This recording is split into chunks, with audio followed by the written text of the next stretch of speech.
speaking about the new vision, as well as the evolution of Cosmos. And I'm very, very happy and indeed proud to announce to you Maghnus Mareneck from Cosmos Labs. Put your hands together and welcome him on stage. He has been waiting for a little while. Please be welcome on stage. You'll be speaking with us about the new era of global finance. It's great to have you. Please take it away. Thank you, thank you. You guys can hear me okay? Okay, wonderful. I can't promise that Cosmos is going to regenerate your organs, but we do have our own growth story, right? And so we're super excited to be here for this Cosmoverse. We feel very grateful. I've been in this ecosystem since I graduated college, so I'm really a Cosmos baby, and it's so amazing to be here on the stage because when I came to my first Cosmoverse 3 or 4 years ago, I didn't know anyone. And I was, I think of probably one of these seats, but, in a different place. I think it was Medellin, Colombia at the time. And to be here now is such a special thing. And to everyone here who's new to the ecosystem, to anyone here who's just building in the ecosystem, I hope I can see you one day up on this stage too. So we're going to be splitting our chat into 3 separate categories. I'm going to be speaking about a little bit of what's happened in Cosmos recently, big changes over the past 2 years in terms of where Cosmos has come. At 11 o'clock, you'll get to meet my co-founder, Barry, who will be giving a talk about the tech, our favorite part of it. And then finally, 11:15, we have Nico. After that, we have at 11:45, Vlad, who's going to be speaking about the EVM stack, and then Devin's, who's going to be doing a workshop. And there is a hackathon, so if you know how to build, it's going to be a great chance to actually get your feet wet, build in the new Cosmos. This talk is titled Powering the Era of Global Finance, the new era of global finance. And the reason that I titled this talk this way is because we need to think bigger. As an industry, we have to think bigger. We shouldn't be thinking about specific technology. We need to be thinking about how does our technology actually change how finance, enterprise, business, people work. And so this talk is really about a conclusion after the last 9 months of thinking through what can we do with Cosmos that would go bigger than we've ever gone before. And I'm excited to share with you today. Just a little bit about me. I'm the co-CEO of Cosmos Labs. Previously to this, I co-founded a company called Skip out of college. That was a Cosmos project. It started on Terra. We started right around May 2022, which, for anyone who remembers, was not a great month. It was also when UST collapsed. And Cosmos Labs was created when my company, Skip, was acquired by the Interchain Foundation, which is the major foundation at the head of a lot of the Cosmos development. It has about $300 million in it, and we were acquired around January of this year. The first thing to note is that the market is very different today from when Cosmos was first created. Very different. And I want to show you a little bit about how different it is and how that shows up. First of all, 2025 was a very interesting year. It was the year when corporations, for the first time in history, came en masse into crypto. Right? We've heard of some companies coming on chain that we never thought would be here. BlackRock, Google, which has their own chain, Walmart, Stripe, Fidelity, Goldman Sachs. All of these giant companies are now building chains in a way that I never thought was possible. And 2024 and 2025 was really the first year that we saw that. In addition, stablecoins are finally proving themselves to be the first real use case in crypto outside of Bitcoin. The first thing that we've seen actual PMF and a real value proposition for outside of the original use case of Bitcoin, which was just anonymized payments.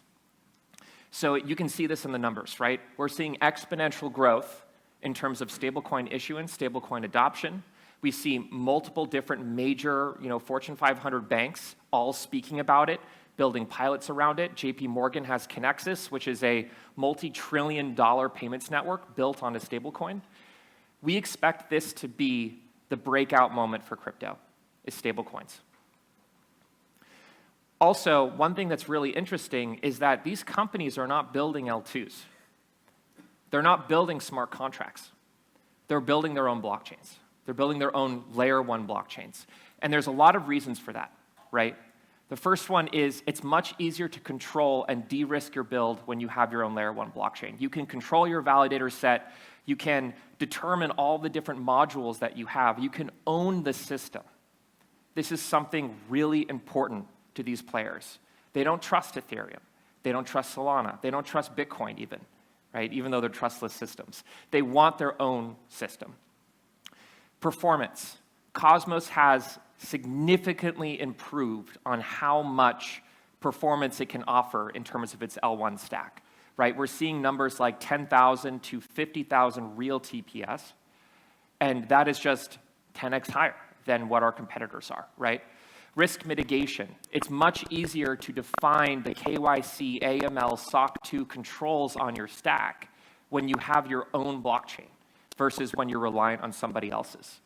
Value premium. We know that L1s are more valuable than L2s. 70% of the top 100 tokens are L1s, right? Who wants to be an L2 or a smart contract when that's the truth? And then finally, confidence. The Cosmos stack, for example, has been around for over 7 years. In crypto, that's forever, right? Very few things are around now that started 7 years ago. So where is Cosmos today in this future? Cosmos is the most trusted blockchain stack. It powers the largest network of blockchains in the world, right? To me, this is incredible. In many ways, we have succeeded. We have over 200 chains building on this technology stack. Over $70 billion of market cap secured on chains that use this technology. And then over $1 billion in 30-day IBC volume. It is the most used bridge. It's a bridge that's never been hacked. It is the most used technology stack, and it underpins the crypto movement in a way that is undeniable. Also, it is now EVM compatible. So due to efforts that we implemented over the past year, we now have a full EVM compliant stack on top of the Cosmos network. We call it Cosmos EVM. Great name, very creative. And what it allows is you no longer have to compromise when you want to build a Cosmos chain, right?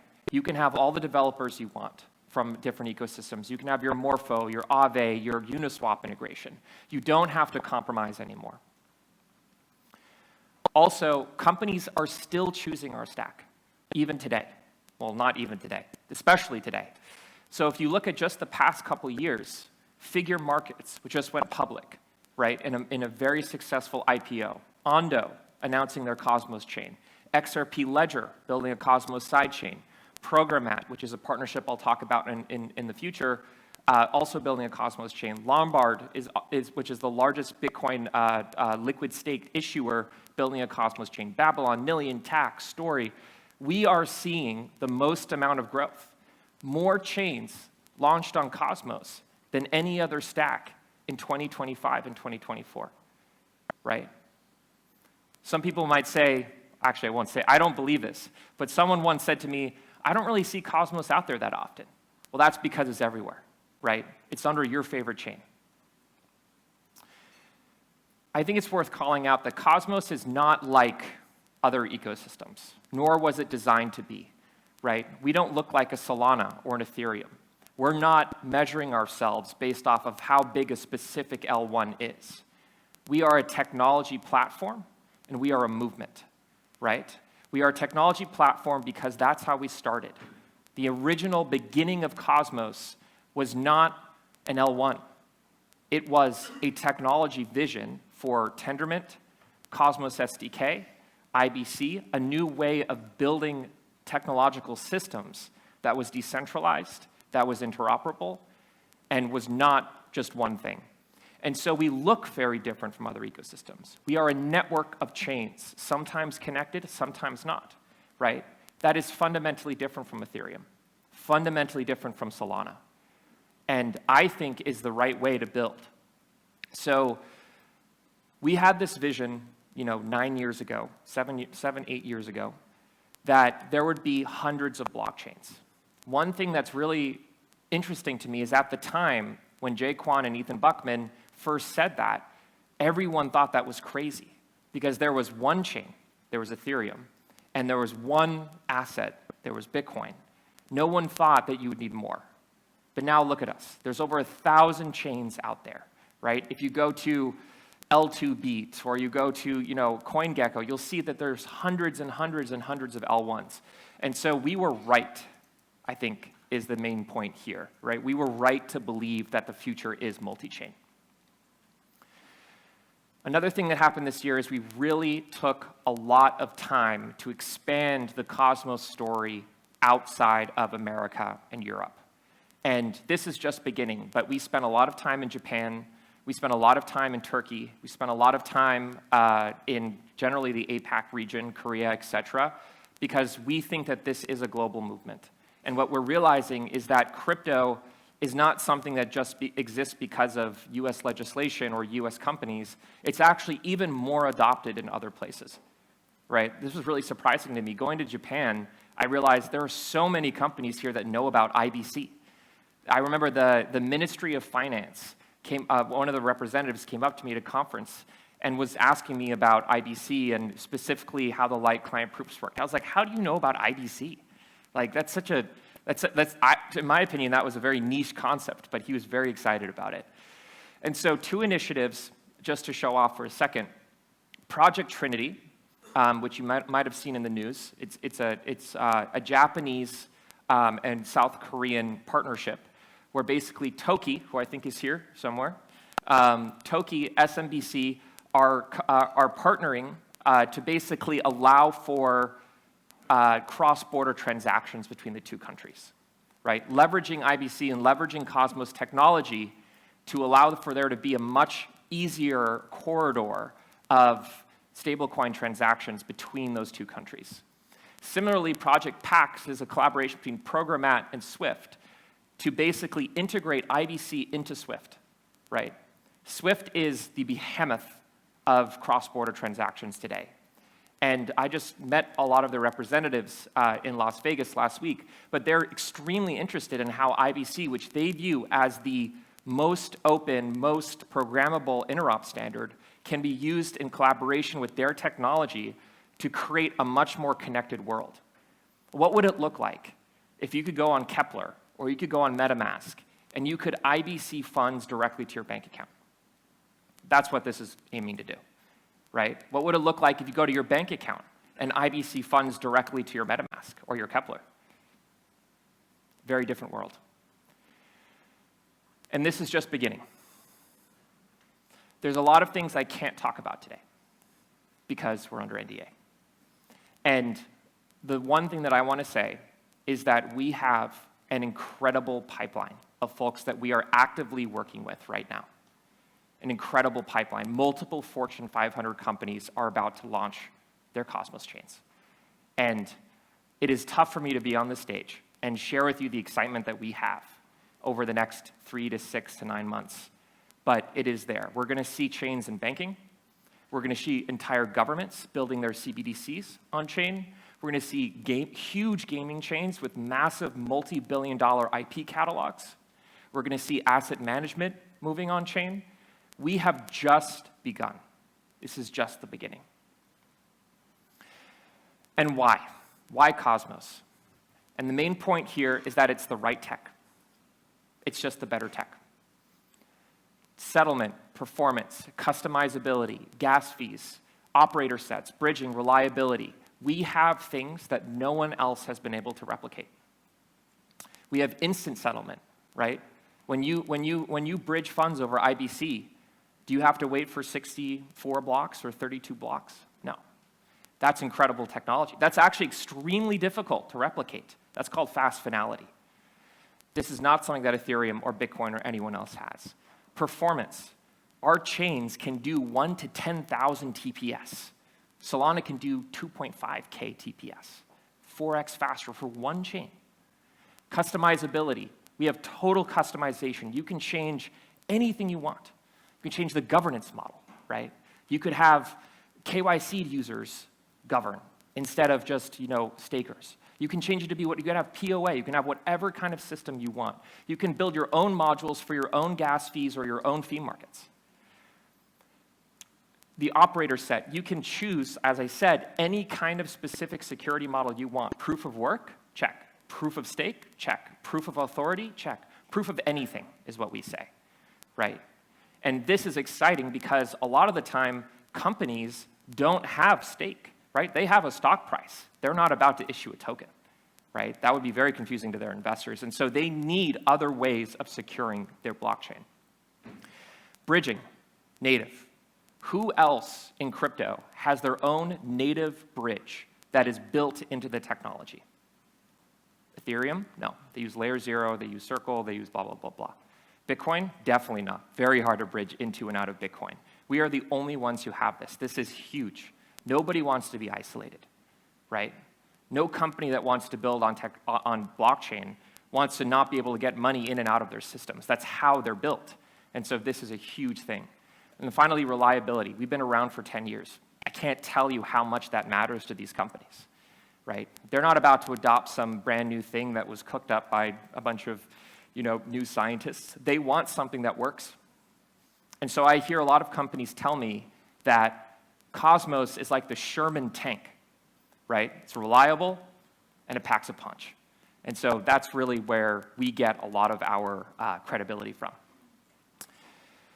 Just a little bit about us. We are now 40 people. We've expanded the team massively. When we were acquired, we were about 20. We've combined with the ICF's original employees, and we've become a 40-person team. In particular, we have restructured our entire company, Cosmos Labs, around 3 pillars: partnerships, solutions, and go-to-market. I lead the go-to-market side. Barry, my co-founder, who you'll hear from later, leads the engineering and solutions side. And we are structured like a pyramid or like a spear to go into this new institutional and business-capable market. So in particular, we have people out there at Money 2020, here, et cetera, that I'd love for everyone here to meet that can actually tell you about how we can build a chain for a company. We have people who can build those for companies, can actually go on site, fly to the company themselves, be embedded in their team, and figure out all their internal systems and how do we turn this into a Cosmos chain, right? Totally different than how Cosmos has been over the past 5 years. We have representatives that will go and sit with them. And then finally, go to market. We're investing a lot more in our conference strategy, in our outreach strategy, our BD strategy. We are doing a lot. We have a lot of stuff that Nico and Robo are going to talk about in terms of new delegation programs, et cetera. We have a lot going on right now that is just about to launch to expand our reach. So behind the scenes, we do build things. We don't just talk. And so I want to show you guys a little demo of what we've built using our technology to basically have a full stablecoin experience that can be embedded into a payment provider or a bank. So here we have a dashboard where basically you can have a stablecoin. You can bridge it very simply over IBC to Base or wherever else you want. It's very fast, by the way. It takes about 5 seconds. Once that's done, you can start earning. So it will show you your balance sort of wherever it is, whether it's on Base or whether it's on Cosmos. You can start earning interest on that stablecoin. And then, of course, you can swap. So you can swap your stablecoin for gold. You can swap wherever this is available. This is using some of SkipGo on the back end, which people are probably familiar with. And we built this. This is a Cosmos chain on the back end here, right? There's a Cosmos chain running to power this experience. Right? Blocks are happening behind the scenes. And what we use this demo to do is show to people like PayPal or MasterCard or eBay or Wells Fargo, whoever it is, that this is not crazy stuff, right? They want stablecoins. Here it is, right? Simple. You can just embed this directly into your front end. You can have it alongside your user deposits. Very simple stuff, but powerful. So getting towards the end here, but one of the things that I want to let people know is that when companies build blockchains or enterprises build blockchains, it's not like what you imagine. It's slower, right? They take time. So just to use an example, we are working on a number of major CBDC projects with governments. And usually the way they start is with a private blockchain. They don't want anyone to know that they're doing it yet. They want to start very small. They want to run all their little tests. They want to make sure that they can send money from this person to this person, that no terrorist organizations or people who are not past an AML test can join. From there, they'll move to a consortium chain. Consortium chain is when you have a private blockchain, but you expand it a little bit. You add a couple more partners. And then from there, they'll go to an IBC connected chain, right? This is when they will take their Cosmos chain out into the public and begin connecting to other governments, right? Begin connecting to major banks, major private banks, begin connecting to multinational organizations. And this is how we're going to see the world wake up to blockchain. They will start on the left. They will move to the right. And right now, we are on the left. I can tell you that there's a number of private chains in production right now that you don't know about that will eventually make it out. Speaking of CBDCs, I did want to shout out a specific partner who has been instrumental to our efforts around getting governments to adopt Cosmos and adopt blockchain. Persist, very exciting new partner for us. We are working on 2 major CBDC projects together right now, and they will be speaking, Farhan will be speaking later today. He's the CEO, he's amazing, a friend of ours, and they are a very trusted blockchain development company, especially in the EU and then also Latin America. They led blockchain development for Cosmos, for Ripple, for Near, and most recently, they were actually behind the new Cosmos chain that Ripple launched, which is the XRP sidechain, right? So we're very excited to have them up here as well speaking. This is just the beginning. This is the start. But what I want to say is that Cosmos is already winning, right? 4 Cosmos chains. I assume you've heard about at least one of them. Noble is one of the largest issuers of USDC today, right? With over $21 billion in transaction volume, around $300 million issued. Injective has seen incredible growth after they've pivoted to sort of enterprise services and financial services, 1,400% growth in their transaction volume. Figure just went public, right? We had a Cosmos chain IPO. Who thought that was even a possibility? It is now a possibility. They've built a 500 million ARR business using HELOC loans that they now store on their Cosmos chain. HELOC loans are when you take your home and you use it as a source to get sort of a loan for it. And then Ondo just announced their Cosmos chain. They're the major player in RWAs. My final slide. We have the best technology. I believe that. I know that. I've seen it. I see people evaluate us against something that perhaps just came out or has a more hyped narrative or whatever it is. We always get chosen, right? You're always going to choose the Sherman tank. We need to win in the market, and we need a market that we can win. And my point overall is that we've found that market. And everyone here who builds in Cosmos, who works in Cosmos, who's interested in Cosmos, join us in attacking this market. Build things that enterprises need, right? They need institutional wallets. They need institutional staking providers. Get your SOC 2 compliance, right? If you're a validator. Put your stuff in order so that you can be audited. All these things allow you to work with the rest of the world. And that's what we're doing on our side. We will help you do the same. Reach out to us. We hope you join us in building the future of global finance. And this is my favorite tweet that I ever had. And this is really why I'm here on this stage and why I keep doing this. I believe in 10 years, every real business will have their own blockchain. All of them will be interconnected and interop seamlessly. And that this is Cosmos, powered by Atom. Thank you, everyone. Enjoy the conference. Pleasure to be here.